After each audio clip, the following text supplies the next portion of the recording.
Bonjour à tous, nous voici sur l'Open d'hier.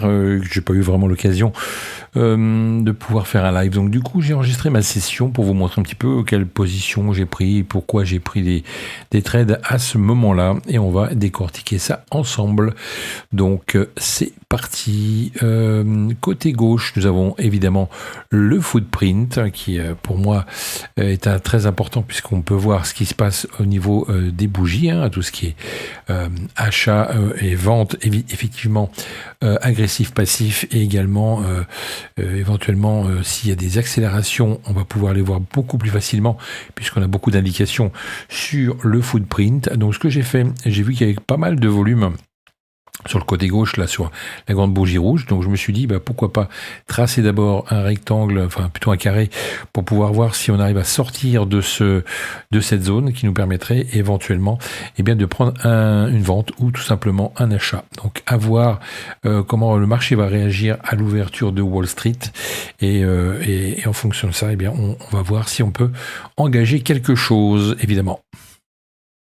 Donc c'est parti, on se retrouve quelques minutes après. On a déjà une ambiance plutôt défavorable puisqu'on a une bougie qui vient casser ce range qui va me permettre d'aller peut-être prendre position en fonction de la force qu'il y a dans le marché à l'ouverture des US. Voilà, je rentre directement avec 4 micros.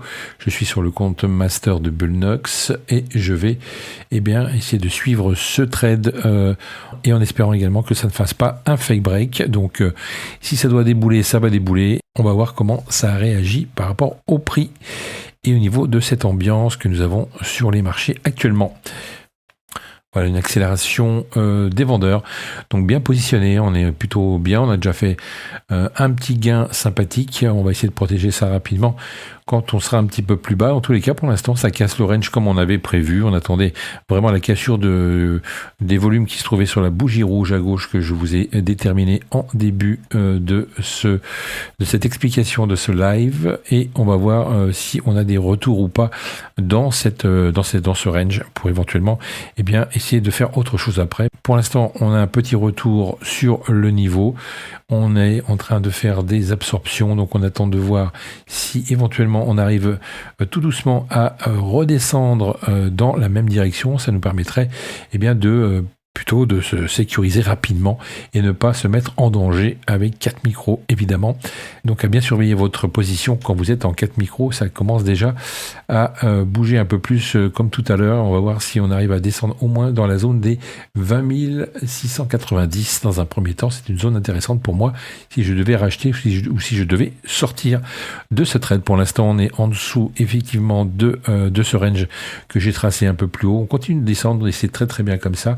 On va commencer à protéger notre trade. Voilà, vous avez tout compris.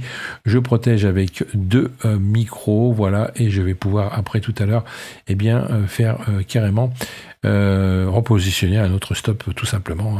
C'est aussi facile que ça.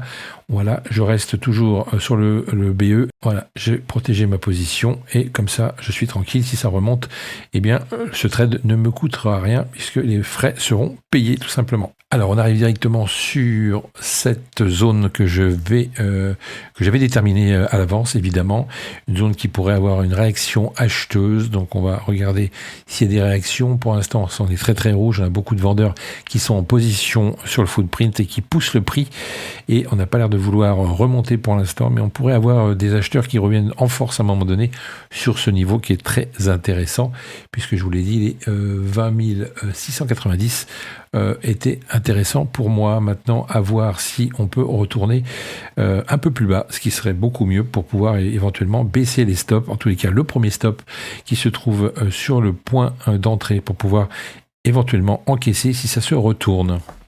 Alors nous voici sur le point pivot, j'espère que le prix ne va pas trop remonter. On a quand même ici un support sur le prix moyen qui devrait avoir des réactions. Je regarde également sur l'autre compte ce qui se passe puisque je suis également l'autre compte sur ProfitTrade et ça se passe plutôt bien. On est toujours sur une tendance bien baissière et vu ce qui se passe en géopolitique, ça nous permet d'avoir une plus-value assez intéressante.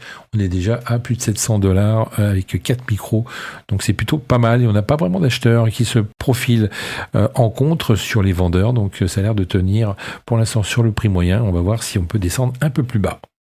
Alors voilà ce que j'attendais, effectivement, le fameux rebond. Donc ce que je vais faire, je vais sortir mes gains parce que sur ce genre de retour, on pourrait perdre la plus-value latente qu'on a effectuée. Donc je descends, voilà, hop, j'encaisse déjà 2 micros, c'est déjà dans la caisse et je descends tranquillement mon deuxième stop que je vais descendre un peu plus bas pour éventuellement récupérer et ne pas laisser de l'argent sur la table. D'ailleurs, je coupe mon trade et j'encaisse évidemment 576 pour ce premier trade. C'est parfait. Donc voilà, j'espère que ça vous a plu. C'était une petite explication sur les ouvertures de Wall Street, évidemment, puisque je n'ai pas pu faire de live. Voilà, passez une excellente journée de trading. On se retrouve très bientôt sur la chaîne.